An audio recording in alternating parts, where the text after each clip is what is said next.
How high will Bitcoin go? The cryptocurrency has just hit another record, and demand to own the virtual coins is only rising. So could it one day become a real currency, something we use in everyday life? This is Inside Story.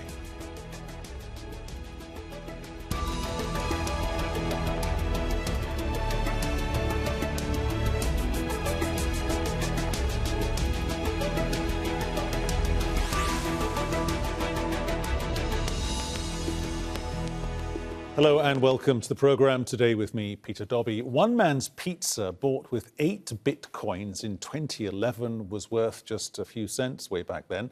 Now, that very small amount of the virtual currency is equal to around 480,000 US dollars. That's how much Bitcoin has skyrocketed, hitting a new all-time high of $60,000 as of Saturday. Just to be clear, that's one coin, so-called, now worth $60,000. The surge is mainly fueled by a growing number of institutional companies embracing this virtual currency. It's also thought to be driven by the approval of President Joe Biden's $1.9 trillion stimulus package in the US. It's feared the pandemic relief bill will push inflation higher, in effect devalue the US dollar, and the digital currency is seen as a good hedge against all of that. But critics warn cryptocurrencies are a bubble on track to burst. The money asset has a record of price swings, falling sharply several times. Bitcoin has risen by almost 1,000% over the past 12 months. The value of Bitcoin in circulation has exceeded $1 trillion for the second time this year. New York Mellon Bank, MasterCard, and other big financial companies have ventured into cryptocurrencies. Elon Musk's Tesla car manufacturer bought around $1.5 billion in Bitcoin and accepts payments in the virtual currency. Other smaller digital currencies are also getting a boost. Prices for Ethereum, Litecoin, and Stellar have also soared this year.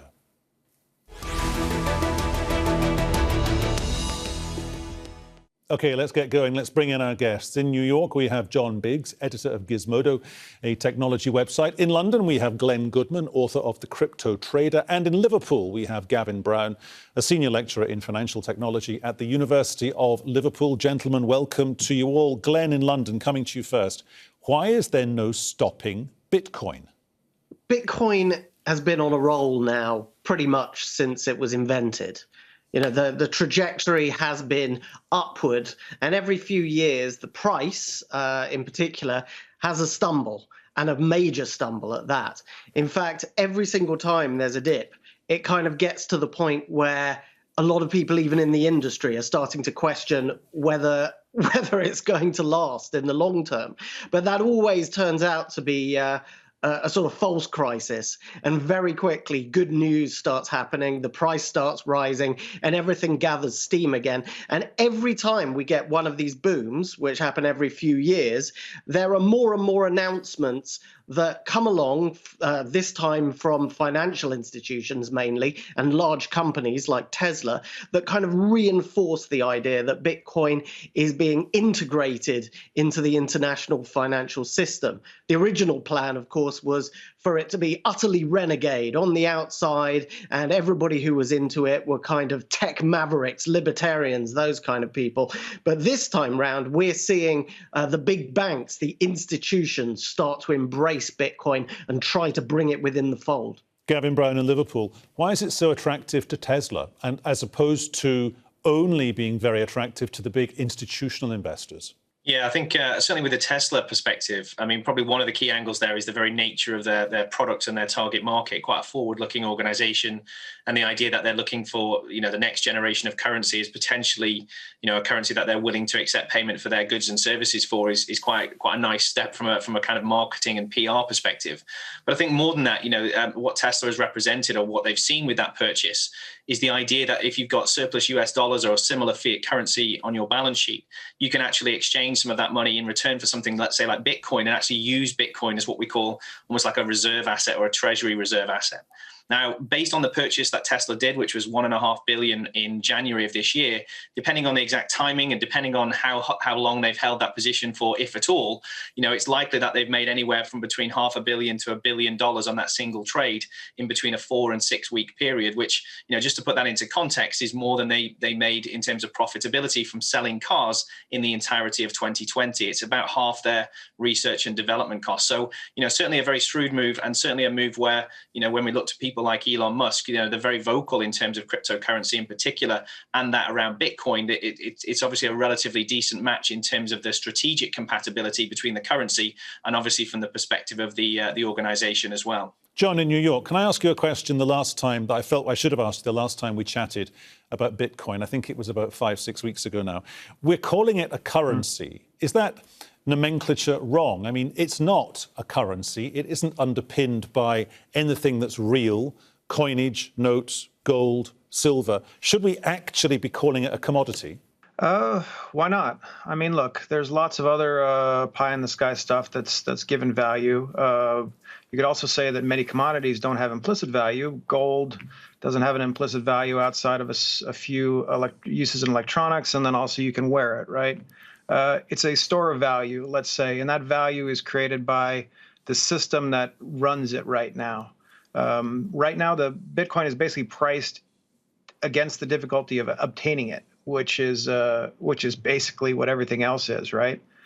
So mining these things is very difficult. Buying these things is actually fairly difficult, and there are people out there who don't want to sell it unless you pay them the equivalent of like a Toyota Corolla to get one. Glen Goodman in London. Goldman Sachs is investigating. It set up a team of specialists, I guess. It's investigating how to serve this sector. So you have banks, institutions, for the sake of this question, Goldman Sachs, started by a Mr. Goldman and a Mr. Sachs. And I could go and point to and talk to real people, partners in a big institution. But I can't go and find the partners who set up Bitcoin. I can't go and find head of finance, head of HR, head of PR. And when the market likes something, it gets bigger and simpler. But does it necessarily get safer for people who want to invest in it? The beauty of Bitcoin, and the whole point of it, really, and the reason why it's started gaining popularity all those years ago, is because it's so-called trustless. Right? You don't need a CEO in charge of it. You don't need somebody to make key decisions about who gets the money, when and where, because it was all written in the code by the mysterious founder, Satoshi Nakamoto. We still don't know who that guy is, but he wrote the code, so it doesn't matter who he is. The code is sacrosanct, right? And there've only been minor changes to it since Bitcoin was invented, and that was with the consensus of the Bitcoin community, the Bitcoin network, right? But the code itself governs everything, and the point is you don't need to complain. You would never need to phone up the CEO of Bitcoin and say, my Bitcoin has gone wrong, because the beauty is Bitcoin has never gone wrong. Bitcoin has never been hacked. All the problems that you've heard over the years to do with Bitcoin are by ancillary companies, people and companies who are kind of who have attached themselves to the side of Bitcoin, trading platforms and that kind of thing. And scams, plenty of scams have grown up around it as well. So, those sort of ancillary services have CEOs and stuff, and you can complain to them if they rip you off. But Bitcoin itself has never been hacked. It is trustworthy. Gavin Brown in Liverpool, on that idea of it being trustworthy, it's got to be trustworthy if it goes more mainstream.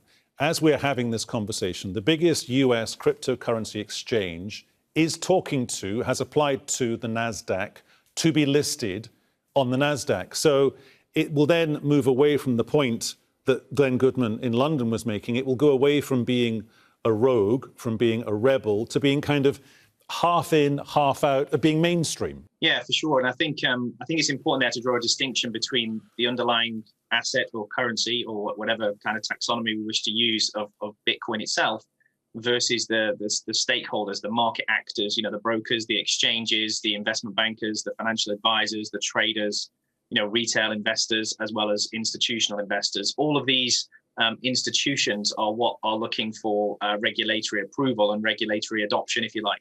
I guess the difference we have with Bitcoin is that the asset itself isn't a sentient thing. You know, as we've said before, it doesn't have a board of directors, it doesn't have non-exec directors, doesn't have a HQ, doesn't have a board of governors in this traditional sense of a kind of board structure that you'd normally have with a traditional firm. So it's really the actors around Bitcoin in terms of its ecosystem and that of the broader kind of cryptocurrency space who are looking to sort of approach, as you say, the various, whether it be the NASDAQ or other types of institutions, to try and look for regulatory approval. And this is something that people in the crypto space look to quite a lot, where they talk about this need for institutional adoption. I mean, just to put it into context, you know, Bitcoin at the moment surpassed the $1 trillion mark. You know, it's now worth more than the Russian ruble. It's worth more than the Thai baht, and is worth just over 20% of the value of pound sterling.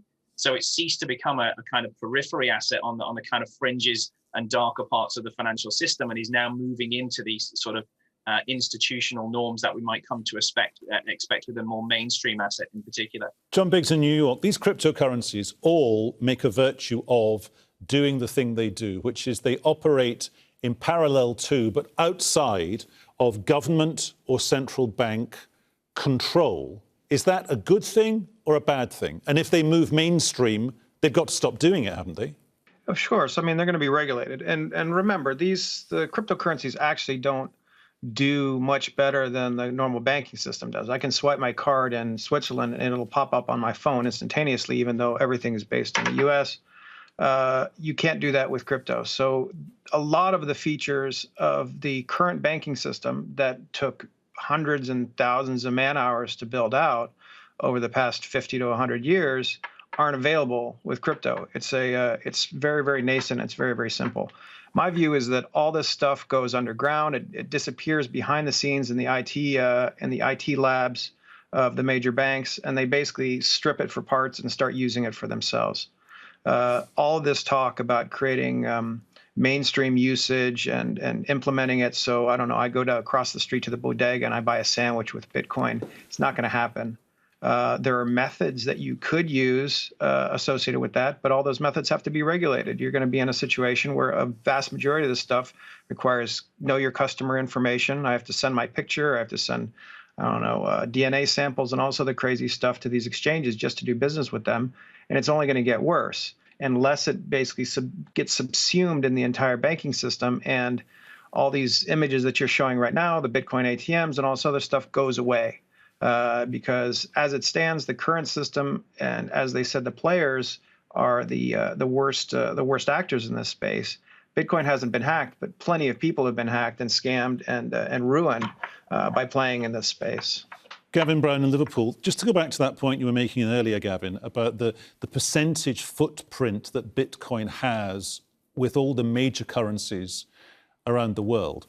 There has to come a point, does there not, because of that, when, quotes, the feds, finance ministers, central banks, etc., do want to get involved, because if anyone anywhere in the world, particularly now, because we all have to pay for COVID somehow, probably, very probably via taxation, at some point, if somebody someplace ends up with a big pot of money that's getting exponentially bigger and bigger and bigger, every finance minister around the world is going to say, oh, hang on, I'd like some of that to pay for coronavirus or to pay for a war or to build arms and sell them to somebody else. Something has got to give. I think, you know, you mentioned their taxation. I mean, just to put it into context, the global financial crisis, one of the key responses of our central banks is that of quantitative easing. That often people describe it as printing money. It's not quite that, but it's certainly expanding the money supply.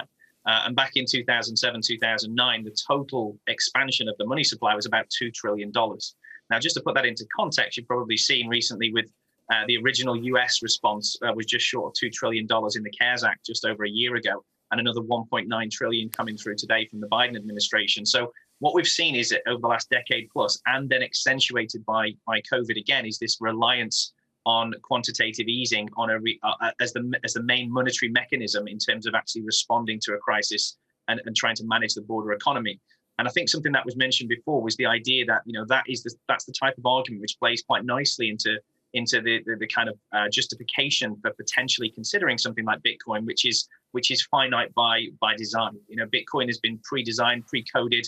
It's not designed in terms of its monetary policy. It doesn't have one in the sense that it's managed by a central bank or a currency board or a monetary policy committee or anything similar like that. There are no people involved in that sense. It's basically pre-coded and was designed back in 2008 before its launch in 2009.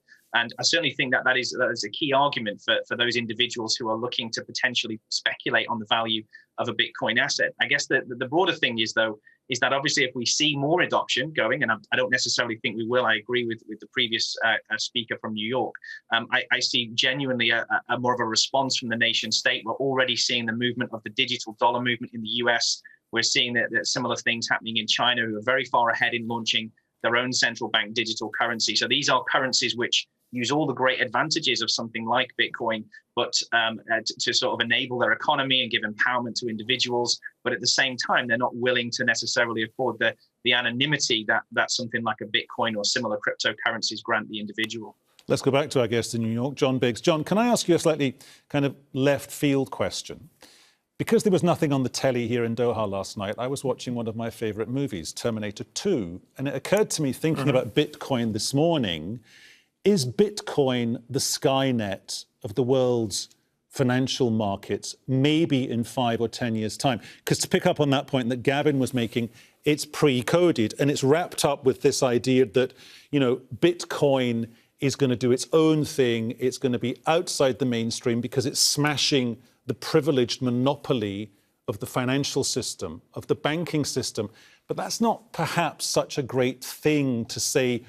We might be talking about this in the past tense in 5 or 10 years' time. There's a lot to unpack there. I mean, the idea that this is the Skynet is kind of laughable. It's just not strong enough. It's not where the Bitcoin is never going to start creating Terminator robots to send back in time. And that's, I'm not being facetious. It's just not. The code just isn't smart enough to do any of the things that we expect it to do, which is crush the economic hegemony of nation states, right?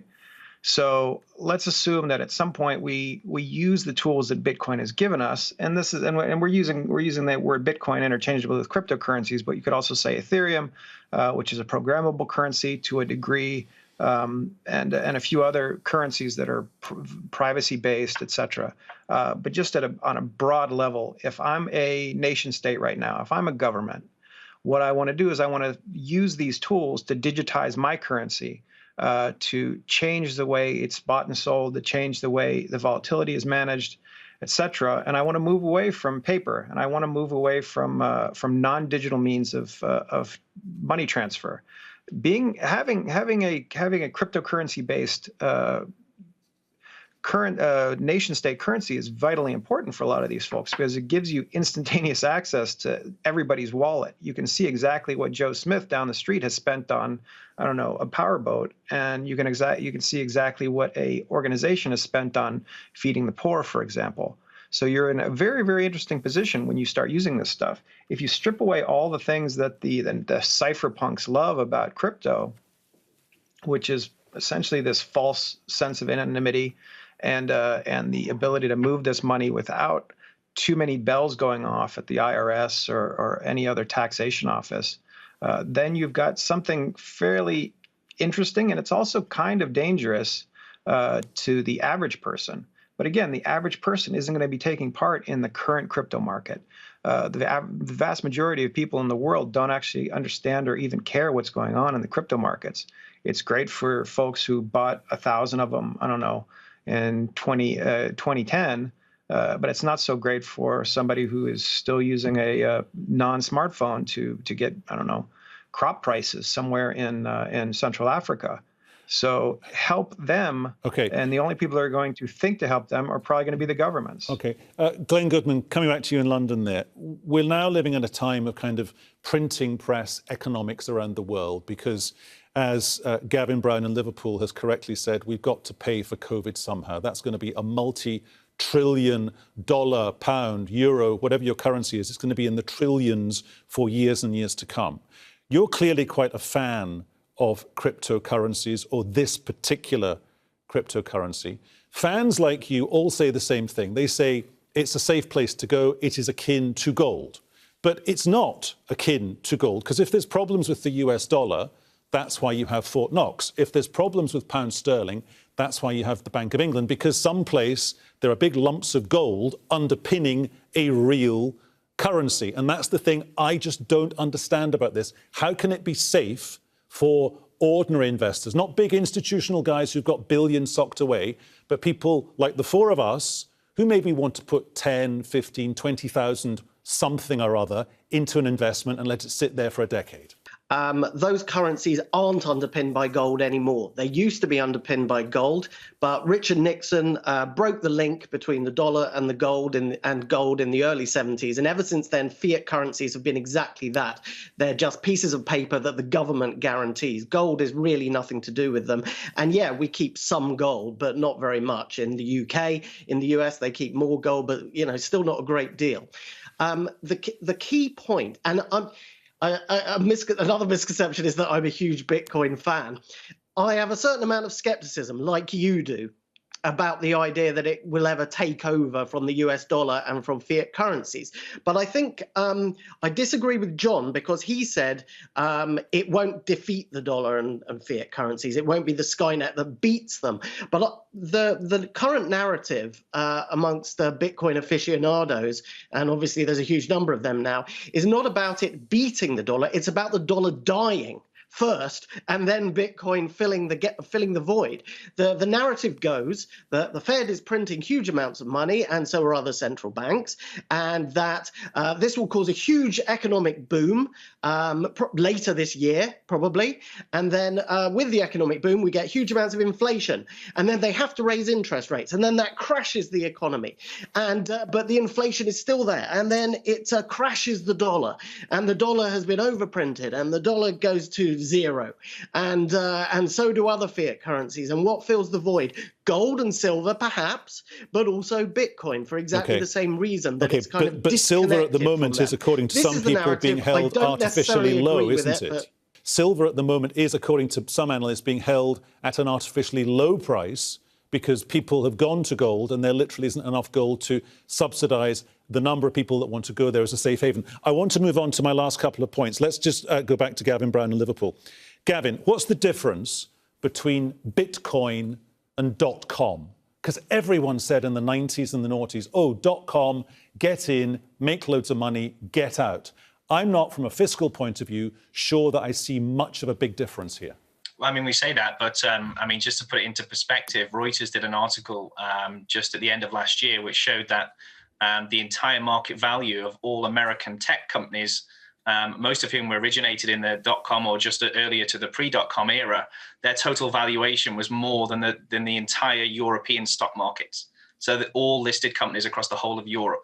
So I don't think it's necessarily true to make a comparison or to think about .com as get in and get out, because what we've seen is a sort of 20 to 30 year appreciation in market value from a lot of those kind of unicorn companies that went on to get a valuation in excess of $1 trillion. I think the thing with Bitcoin is similar to what both speakers have said already. The first thing I would say is I don't believe in Bitcoin maximalism. Bitcoin maximalism is the idea that one day Bitcoin will crowd out all fiat currency.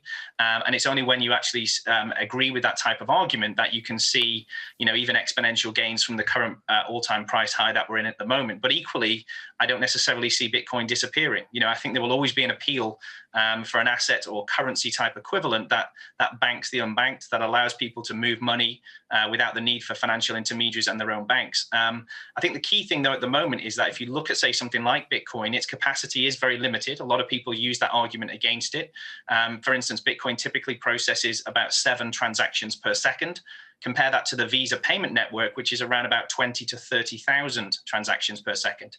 So Bitcoin certainly isn't the money replacement that some people would badge it to be today. However, if I was to take you back 100 years and we went to have a look at the Wright brothers trialing flight for the first time, and someone criticized it and said, well, that's never going to change the future because it's not safe. They don't go very far. They can't carry very many humans. All of that would have been true at the time. But I think what we're seeing here is the principles. Bitcoin is still very nascent. It's only sort of 12 and a half years old. and yet it's already being talked about in mainstream media and is already 13th by market capitalization on the entire list of over 100 fiat currencies globally. I mean, as I said, it's already surpassed the Russian ruble and the Thai baht and is closing in on the Swiss franc. So it's no longer that nascent asset which is kind of esoteric on the fringes, and is certainly something to be considered seriously, albeit that the future is still as yet to be written. And I can see arguments both ways, I guess I would say. I'm very objective on that, I think. Gentlemen, we have to leave it there. Thank you so much for talking to us from New York, London and Liverpool. They were our guests. They were John Biggs, Glen Goodman and Gavin Brown. And thank you to you too for watching the show. You can catch the programme again anytime via the website, aljazeera.com. And for further discussion, go to our Facebook page, facebook.com/AJ Inside Story. You can also talk to us on Twitter. Our handle, as ever, @AJ Inside Story. From me, Peter Dobbie, and the team here in Doha, thanks for watching. We will do it all again at the usual time tomorrow. Until then, bye-bye.